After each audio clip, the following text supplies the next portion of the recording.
السلام علیکم ورحمۃ اللہ وبرکاتہ۔ آپ سبھی کو ہمارے چینل سچا پیغام میں خوش آمدید۔ اگست 7، 8، 9 محرم الحرام 19، 20، 21 تاریخوں کے اوقات نماز اور روزہ ملاحظہ فرما کر ان کے مطابق نمازوں کی پابندی فرمائیں۔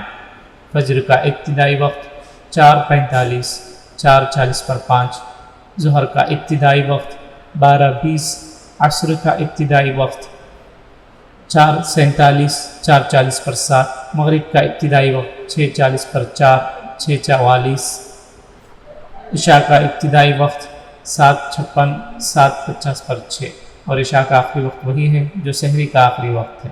من جانب مدرسہ علم القرآن، مسجد فاطمۃ الزہرا، محلہ نقاش، کڑپا۔ شہر کڑپا کے مقامی حضرات اس مدرسے سے فائدہ اٹھاتے ہوئے اپنے بچوں کو حافظ بنانے کے ساتھ اسکولی تعلیم بھی دلائیں۔ جزاکم اللہ خیر۔ السلام علیکم۔